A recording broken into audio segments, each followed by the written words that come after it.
এই টাকাটা কার? ম্যাডাম, টাকাটা আমার। ম্যাডাম এই টাকাটা আমার। ম্যাডাম টাকাটা আমার। ঠিক আছে, সবাই আমার রুমে আসেন। হ্যাঁ, আমি যখন জিজ্ঞেস করেছিলাম এই টাকাটা কার, তখন আপনারা বলেছিলেন আপনার, আপনার, আপনার। আমার কাছে মাত্র একটা বান্ডিল। আপনারাই বলুন তো, আসলে এই টাকাটা কার এবং আপনাদের কাছে কিভাবে আসলো? ম্যাম, আপনি একবার ভেবে দেখেন, ও একটা সাধারণ দারোয়ান। আর ওর কাছে এত টাকা কোত্থেকে আসবে? ও সারা মাসেই হয়তো মাস শেষে ৫ থেকে ১০,০০০ টাকা স্যালারি পায়। ওর কাছে এত টাকা থাকার কথাই না। এতেই তো বোঝা যায় যে টাকাটা আমার। নাহিদা, আপনি বলছেন এই ১,০০,০০০ টাকার বান্ডিলটা আপনার। ওকে ফাইন, কিন্তু আমাকে বলুন তো এই এতগুলো টাকা আপনার কাছে কিভাবে আসলো? আমি যতটুকু জানি আপনি যা স্যালারি পান তাতে এই ১,০০,০০০ টাকা আপনার কাছে থাকার কথা না। এখন বলুন কিভাবে এই টাকাটা আপনার কাছে আসলো? আম আসলে ম্যাম, ব্যাপারটা হচ্ছে কি, আমি জবের পাশাপাশি কয়েকটা টিউশনিও করি। এখন মানে আমার ওখান থেকে মোটামুটি একটা ভালো স্যালারি চলে আসে। আর ম্যাম, গত ৩ মাসের স্যালারি আমি নেইনি তো, ওটা আমি আজকে নিয়েছিলাম। আর এজন্যই আজকে এতগুলো টাকা আমার কাছে। আর ওই টাকাটা আমি পকেটে করে নিয়ে এসেছিলাম তো, কাজ করতে, করতে মানে কাজের ফাঁকে কখন কোথায় পড়ে গেছে ম্যাম খেয়াল করিনি। তো ম্যাম, আসলে টাকাটা আমারই। ম্যাম উনি আসলে মিথ্যা কথা বলছে। সত্যি বলতে টাকাটা হচ্ছে আমার। ও আচ্ছা, আপনিও দাবি করছেন এই টাকাটা আপনার। তাহলে বলুন তো এই টাকাটা আপনার কাছে কিভাবে আসলো? ম্যাম সত্যি বলতে কি, আমি এই জবের পাশাপাশি আমি পার্ট টাইম একটি জব করি। আর সেখানে আলহামদুলিল্লাহ আমার ভালো একটা স্যালারি আসে। তো কয়েক মাসের স্যালারি আমি একসাথে নেওয়ার কারণে আমার এই ১,০০,০০০ টাকাটা আসছে আমার কাছে। তো আজকে আমি স্যালারিটা পেয়েছি, তো অফিসে নিয়ে এসেছি। তো হঠাৎ করে কোথাও টাকাটা আসলে পড়ে গেছে ম্যাম, বুঝতে পারিনি। যখন আপনি আমাদেরকে জিজ্ঞেস করলেন তখন আসলে মনে পড়েছে ম্যাম টাকাটা আমার। ওকে ফাইন, বুঝলাম। আপনি টিউশনি করেন, আপনি পার্ট টাইম জব করেন, কিন্তু আপনি একজন সিকিউরিটি গার্ড। আপনার কাছে এই টাকাটা কিভাবে আসলো, বা আপনি কিভাবে এই টাকাটা দাবি করছেন? ম্যাডাম, আমার মায়ের কিডনিতে পাথর ধরা পড়ছে। ডাক্তার কইছে অপারেশন করতে হইব। অনেক টাকা লাগবো। আমার কাছে তো এত টাকা নাই। গ্রামে গিয়া জমি বিক্রি কইরা তারপর টাকাটা লই আইছি। জমি বিক্রির টাকাটা পকেটে কইরা অফিসে লই আইছি। কাজকর্মের ফাঁকে কই যে পড়ছে খেয়াল নাই। ওকে ফাইন, আমি বুঝলাম এই টাকাটা তিনজনেরই, এবং আপনারা তিনজনে দাবি করছেন এই টাকাটা আপনাদের।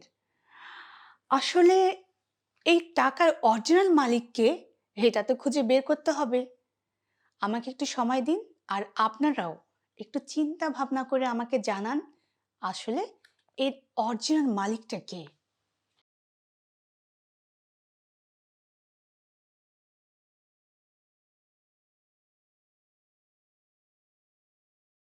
শুনেন, আমি ভালো করেই জানি টাকাটা আপনারও না, টাকাটা আমারও না। বুঝতে পারছেন?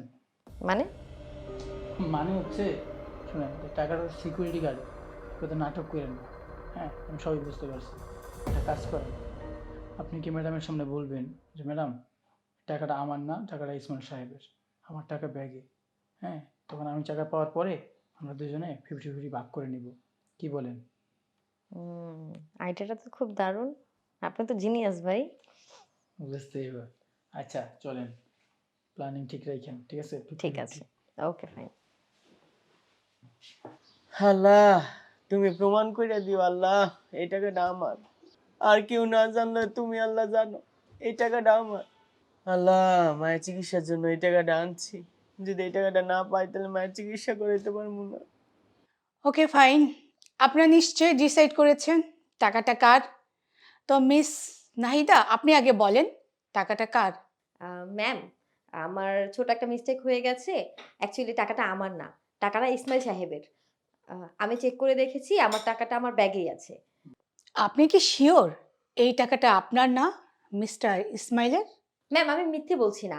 ম্যাম, আমার টাকাটা তো আমার ব্যাগেই আছে। তাহলে টাকাটা ইসমাইল সাহেবেরই। আর এই, তুমি কিছু বলছো না যে, চুপ করে আছো? ম্যাডাম, আমি আর কি বলবো? স্যার ম্যাডাম যেহেতু বলতেছে টাকাটা উনাদের, তাহলে উনাদেরই। আমি গরিব মানুষ, আমি তো প্রমাণ দিতে পারবো না টাকাটা যে আমার। আর আমার কথা কেউ বিশ্বাসও করবো না। ইসমাইল সাহেব, টাকাটা তাহলে আপনার। জি ম্যাম। ওকে, এই নিন।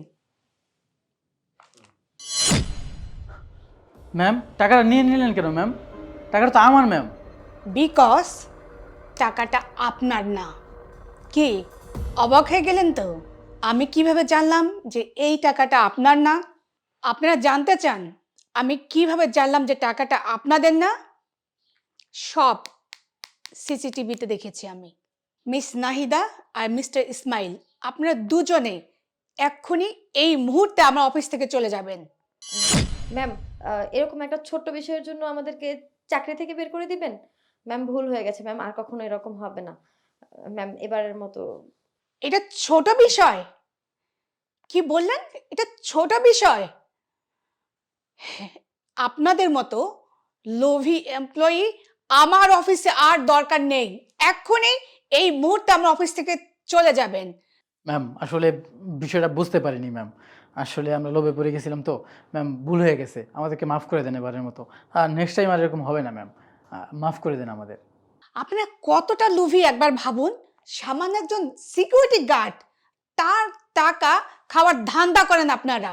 আর ভবিষ্যতে আমার যে বড় কোনো ক্ষতি করবেন না তার কোনো গ্যারান্টি আছে? তার কোনো গ্যারান্টি দিতে পারেন? আমি আর আপনাদেরকে কোনো বিশ্বাস করতে পারছি না। Now leave my office, get out.